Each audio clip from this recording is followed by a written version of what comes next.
यशोदा मैया स्वयं भगवान लाला के रूप में आयला तो गौ की पूंछ से झाड़ना और ब्राह्मणों को बुलाकर स्वस्ति वाचन कराना, दान देना, मेरा लाला कन्हैया सुरक्षित रहे। क्योंकि बड़े बड़े आक्रमण हुए ना, पूतना है, तृणावर्त, अघासुर, बकासुर, तो मैया घबरा जाती थी कि दुनिया की बलाए हमारे लाले के पीछे काहे पड़ी। और अच्छा, माँ को अपने पुत्र का महान स्वरूप दिखाने पर भी दिखता ले, क्योंकि माँ है ना, उनको तो लगता है मेरा लाला है। वो बार बार वो परेशान हो जाती थी और स्वयं भगवान की रक्षा के लिए भगवान के नाम का प्रयोग किया। केशव भगवान बाजुओं की रक्षा करे, ऐसे करे, ऐसे। तो हमें लगता है भगवान का नाम जप और धर्माचरण, दूसरों को सुख पहुंचाना, और इसका फल मेरा पुत्र सुरक्षित रहे, मेरे पुत्र की बुद्धि शुद्ध हो, मेरे पुत्र को कभी विपत्ति न हो। देखो, माँ में बहुत बड़ी सामर्थ्य है। अगर माँ तपस्या और पूर्वक अपने पुत्र को चाहे तो अजर अमर बना सकती है। मंदालसा माँ ने यही कहा था, मेरे गर्भ में जो जीव आएगा उसे भगवान से मिला के रखूंगी, उसे भगवत प्राप्ति, और ऐसा ही किया।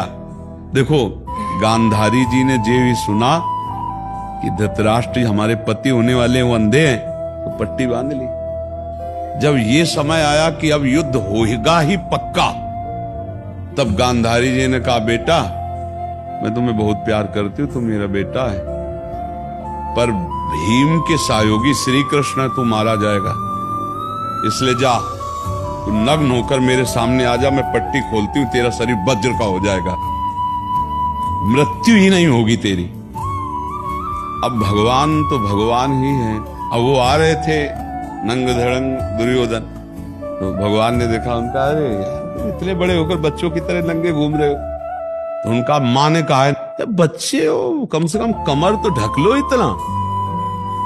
वो ऐसे पत्ता लगा के ऐसे, गांधारी ने जी ही आंख खोले ऐसे दे, उनका ये पत्ता क्यों लगा लिया? उनका, माँ तुम्हारे सामने नंगा कैसे आऊं? अरे उनका, धोखा कर दिया तूने। अब जितनी दृष्टि मेरी पड़ गई, तेरा शरीर वज्र का हो गया, गदा या किसी भी प्रहार से नष्ट नहीं होगा, लेकिन तू कमर से मारा जाएगा। ये ऐसे कमजोर हो गया।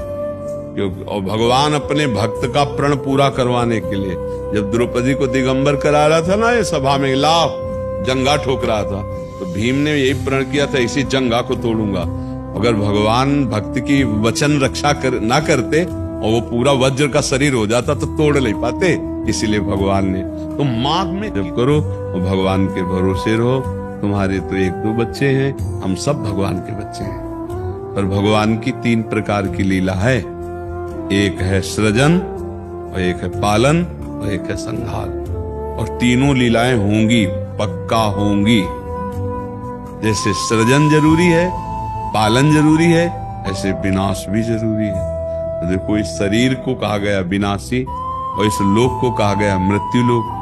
तो भाई देखो, जो जन्मा है उसका शरीर छूटेगा, जो हमने कर्म किए उसके अनुसार हमें भोग मिलेंगे। अब हम भगवान से भजन के बल से, उनके प्रार्थना के बल से हमको क्षमा याचना करवा सकते हैं। तो अपने पुत्र के लिए, अपने कल्याण के लिए, अपने परिवार के कल्याण के लिए, समाज के मंगल के लिए भगवान का नाम जप करे, भगवान से प्रार्थना करे, दूसरों को सुख पहुंचावे, धर्म पूर्वक आचरण करे, तो निश्चित मंगल होता है। हाँ, बहुत अच्छा है। देखो